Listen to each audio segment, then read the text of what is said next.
এবং লক্ষ লক্ষ জনগণ এই দেশে উপবাস থাকে। এক নম্বর পাওনাটা মুসলমান সরকারে আদায় করতেছে না ইহুদি খ্রিস্টান সরকারে আদায় করতেছে। এক নম্বর পাওনা থেকে জনগণকে ইহুদি খ্রিস্টান বঞ্চিত রাখতেছে না মুসলমান সরকার বঞ্চিত রাখতেছে।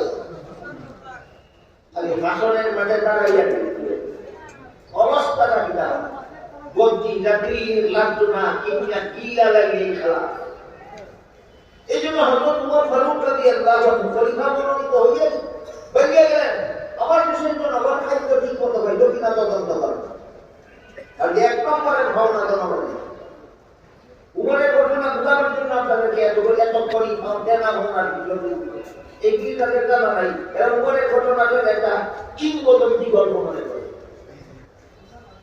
হযরত উমর তদন্ত করতে গিয়ে দেখলেন একটা বিধবা মহিলার কয়েকটা এতিম বাচ্চা ঘরে আমি নাই কি করার কেউ নাই এই জন্য কান্নাকাটি করতেছে।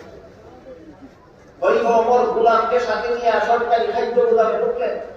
ঢুকে বলে আটার বস্তা আমার গাড়ি উঠায় গোলাম একবার আমার মতো গোলাম আপনার সাথে থাকা অবস্থায় আটার বস্তা প্রেসিডেন্টের গাড়ি উঠাই দেব।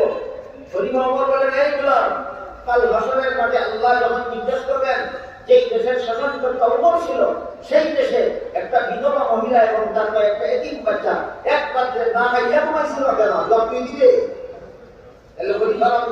উমরের অন্তরে ভয় ছিল যে কেমন দিন আল্লাহ আমাকে জিজ্ঞাসা না করে ছাড়বেন না। তুমি যেই দেশের শাসনকর্তা ছিলে এই দেশের একটা বিধবা মহিলা এক পাত্রে না খাইয়া ঘুমাইছিল কেন, একটা বিধবা মহিলার একটা এতিম বাচ্চা এক পাত্রে না খাইয়া ঘুমাইছিল কেন, আমি কি জবাব দেবো আল্লাহ দরবারে?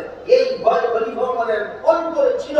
এই জন্য তিনি গোলামকে বলে রাখার অবস্থা আমার গায়ে উঠাইয়া দেন।